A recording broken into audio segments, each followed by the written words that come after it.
This is the story of how I went from hating my voice to now speaking to you.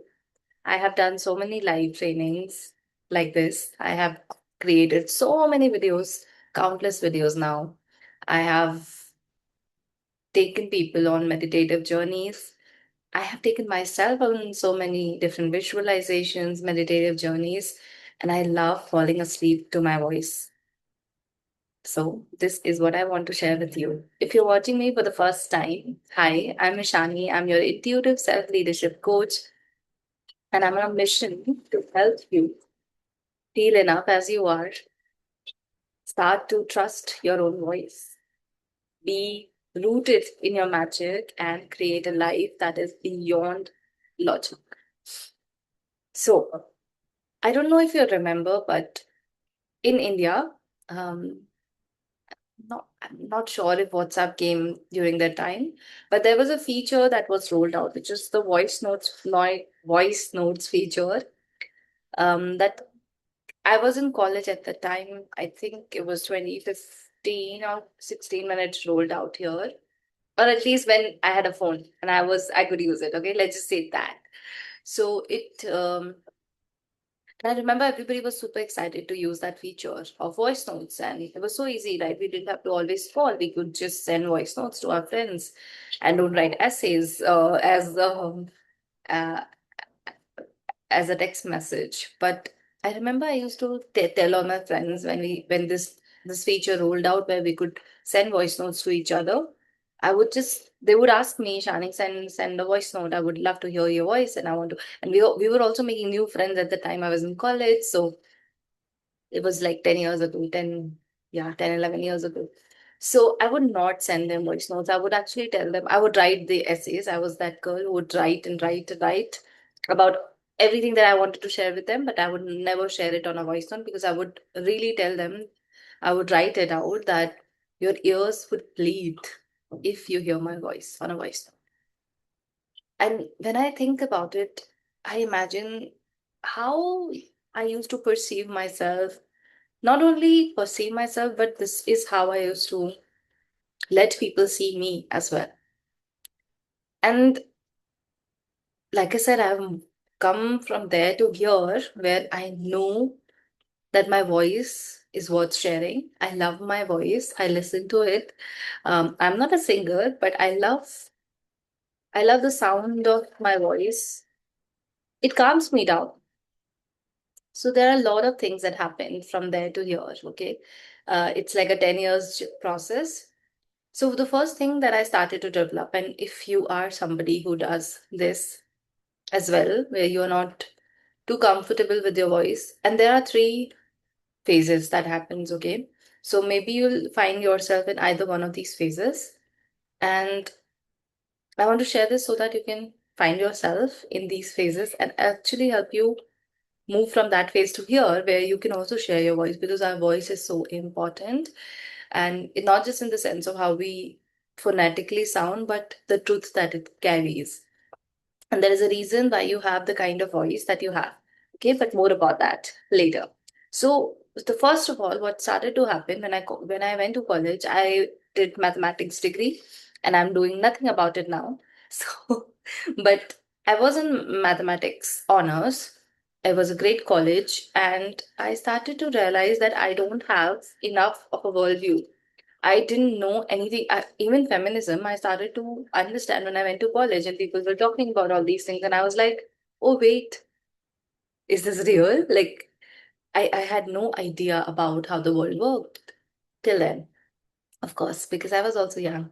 And I was too caught up with being the good student in terms of only academically that I forgot or I didn't have enough exposure to become or to read about all these different topics. So the first thing that I started to do was 10 years ago, I started to read.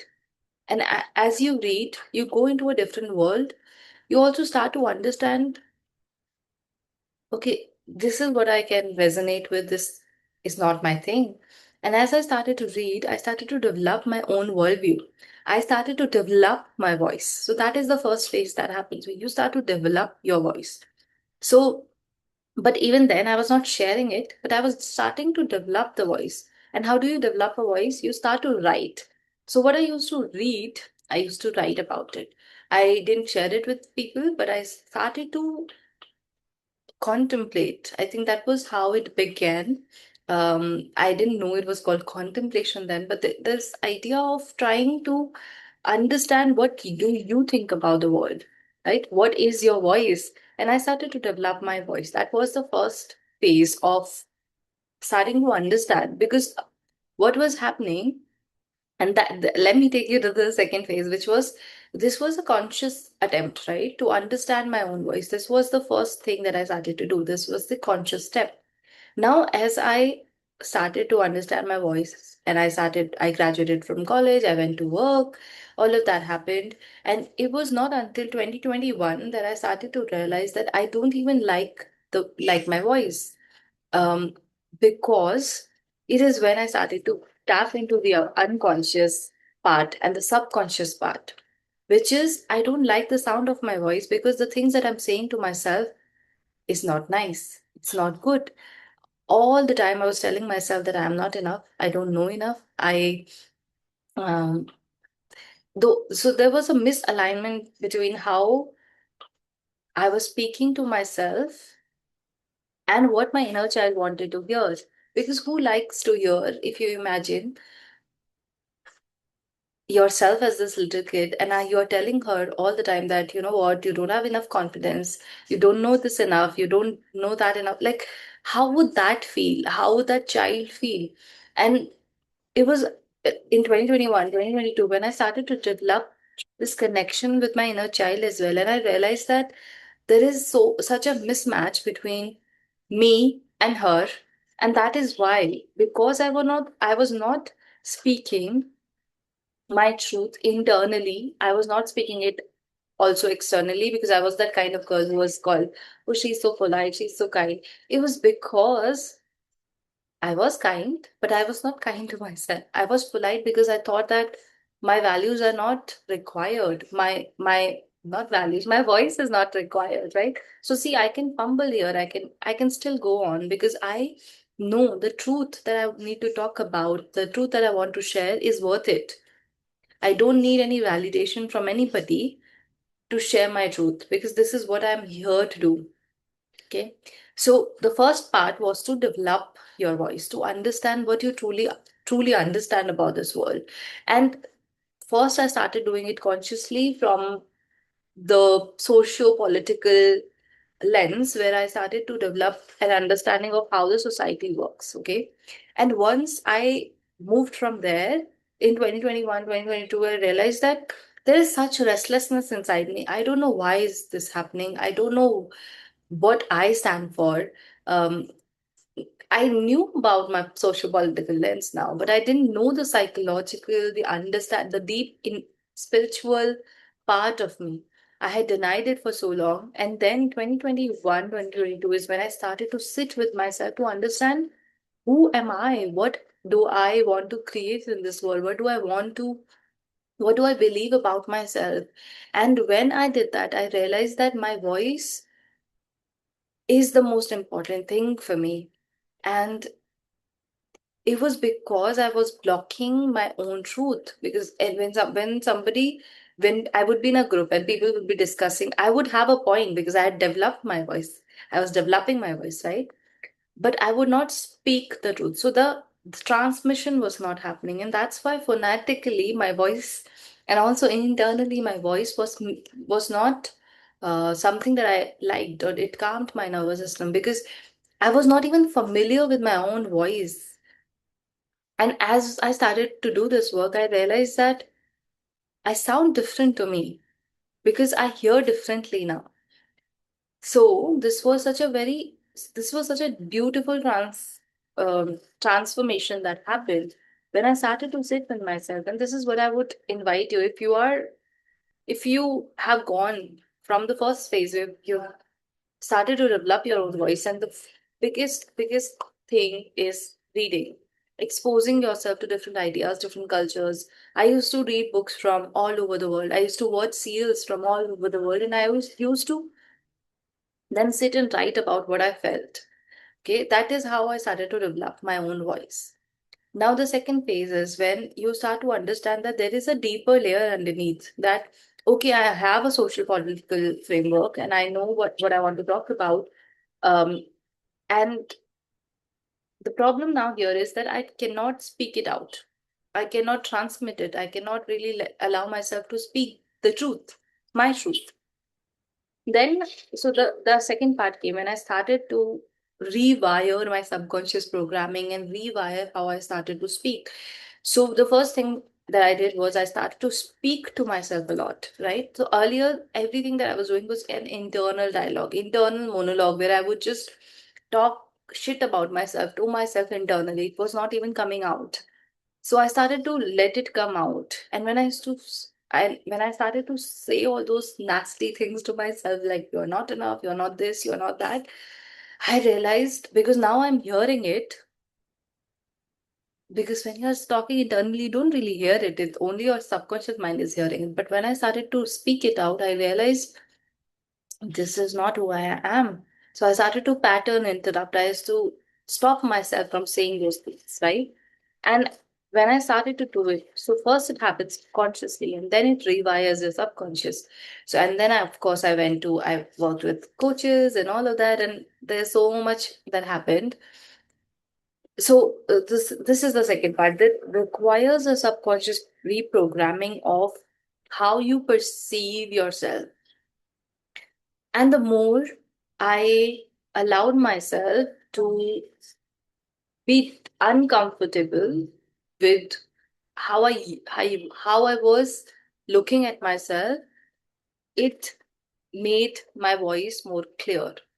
Meaning that I realized the importance of doing this work. I realized that I must do this because it is helping me reconnect and connect to my inner child.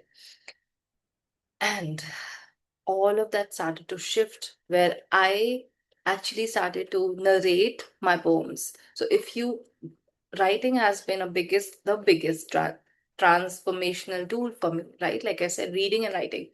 So earlier I was only developing my thought process, all of that through writing. Then I started to submerge myself into understanding the psyche, and I did that through writing again. And then I used to write poems and I started narrating them. I started to um, post them also online. Now, not everybody has to do that, but it helped me to finally start to listen to my voice and not listen to it from this way of, your ears would bleed. But now, because I was saying what I wanted to say, my nervous system, in the beginning, there was a lot of fear, but I sat with my fear. Because in the beginning, when you start to speak your truth, and tell me if this happens with you, when you speak your truth, meaning like, for example, you want to say no, and you say no, the no would come out as no instead of like a calm and composed no, right? But I knew that I had to go through this. I don't know how I knew, but I knew that I had to go through this. I had to let myself be perceived as a monster if if that is what is going to happen, if I have to let myself be perceived as a villain, if that is what people are going to think. And I honestly, we don't even know what people are thinking. It's just me thinking about these things, right? So I allowed myself. I said, yes, okay, it's fine, it's fine, it's fine. And I kept going until my no became solid, until my truth became more important than how I am being perceived. Because who I am versus how I am being perceived are two different things. Because how I am being perceived depends on you, the one who's perceiving. But who I am is me. It's the solid truth of my existence because my intention is always aligned to my truth. Now, how you see me will be depending on your perception, how you see yourself, because everything that happens in our world is your world is it depends on how you see yourself. Okay. Now, that's a different story. Now, the third part is I realized that okay, now I'm comfortable with sharing what I want to share. I'm understanding that my truth is important, and I started to like the voice of my voice. I started to like my voice, and Now I was able to send voice notes. But this happened. This is a third phase, which might not be your phase, but this happens because all of this work was in the beginning conscious, right? Consciously, I am pattern interrupting. Consciously, I am realizing. Consciously, I am aware that I am not going to collect evidence of who I not want to be. I'm only going to collect evidence of who I want to be. Now, the subconscious work is also being done, where I'm rewiring how I talk to myself. I'm rewiring my self worth. I'm doing all of this, but there was still this process. There was this whole, and this phase is super important because it's a phase for our soul. Okay, so our soul comes here with some truth that it needs to experience, and it also needs to share everything we are here to experience. It is for not just for us, it's for our collective soul tribe. So I neglected that soul truth, which is my spiritual essence, because I had this big fear of what if I will be rejected by my community because I'm like this. Now, this is not a fear that I had consciously or subconsciously. I was always fine with not having enough friends, or not enough, not a lot of friends. I have a couple of friends from childhood, and I'm so happy. They're just the best people in the world. But so I dug deeper into why is this thought even there, because I have a fabulous family. I have, like, they support me like anything. Um and again, that happened, of course, when I did all the subconscious rewiring and all of that. But I realized that the truth is so important, that because sometimes when the goal is big, it is bigger than what you can even anticipate, then again there is a disconnect. So I need to um expand my capacity in my body, in my mind, in my nervous system, in order to share that kind of truth. Okay.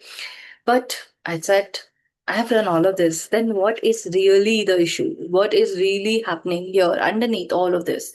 I've done this work, and I'm doing this work because this is a lifelong process. You have to keep pattern interrupting. You're going to also take in from the environment, how you're being perceived and all of that. And it affects you. You're a human.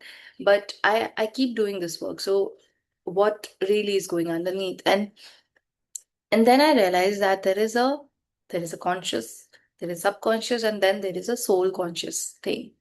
And so the soul conscious is something that most of us miss, right? So this is where most women have been burned, have been, not just this lifetime, from ages, eons, that we've been told to not speak our truth. Molded, we have molded ourselves to not speak our truth. And because we were not allowed to speak a truth, we all of us come here on earth as little babies with a blocked throat chakra, and it just, because of our conditioning, it gets blocked even further.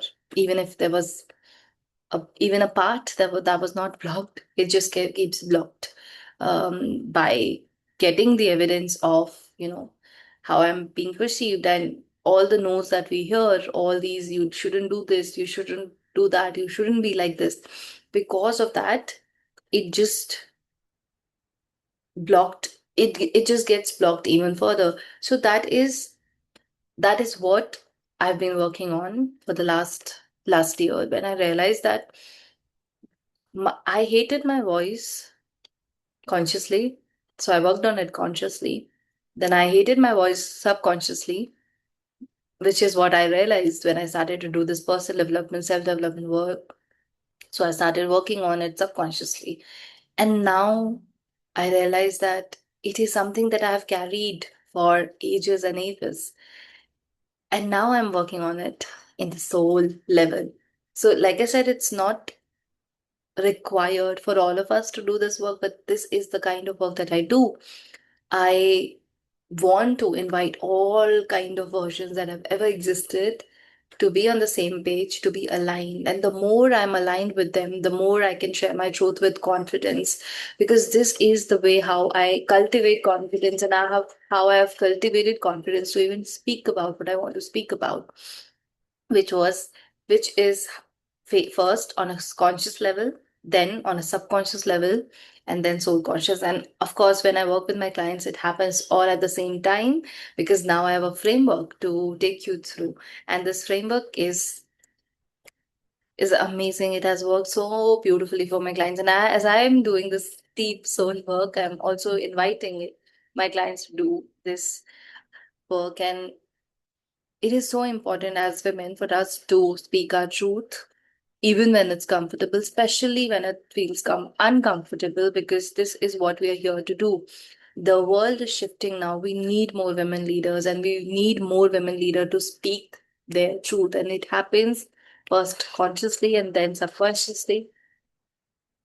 And because the only way to reach our subconscious is through our conscious, right? So all of this is what I'm going to do inside Untangle, where we are going to untangle the knots of these different beliefs that we have acquired, not just this lifetime, past lifetimes as well. And I want to activate your throat chakra. I want to activate the confidence that is conscious. When you're consciously confident, when you know that it's evidence based, because you're exposing yourself to do the things that you think you can't do, so you do that. And also you have this grounded knowing about yourself. You know that this is what you are here to speak. And when I started to do that, when I realized that this is what I'm here to do, then I gained this confidence. I gained this knowing that even if I fumble on a live, even if I fumble on creating the most articulate expression of what my idea is and what I want to talk about, it will still reach my people, because it's more about the truth and the energy that it carries, instead of, or rather than, what it looks like, what it sounds like. And I realized I hated my voice. I thought it was phonetically, but it was actually because I was not speaking my truth. So the more I started to speak my truth and understand my truth and go deeper into understanding my truth, untangling all the knots that were there in my psyche and my soul about my truth, my voice, the more comfortable I became. So much so that I love my voice, and I share it with all of you through these lives, through these videos, and I will keep sharing them because my truth needs to be heard. It is important. So if you want to also cultivate, you already have it within you. You want to cultivate this conscious confidence. I want to invite you to Untangle, which is my masterclass that I'm hosting on 26th June. It's a portal, it's 26th June 2026.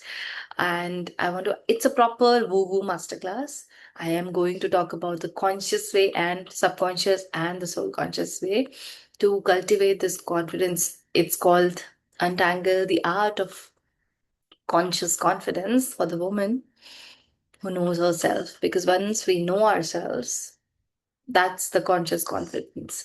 So it's one of the most beautiful, like the transformation that I am going through as I work on this concept is just beyond. So I want to invite you. I will link it in the description, and I hope to see you inside, because it's really going to transform your life. And it's free to register for now. Yeah, we meet on 26th, and I will see you there.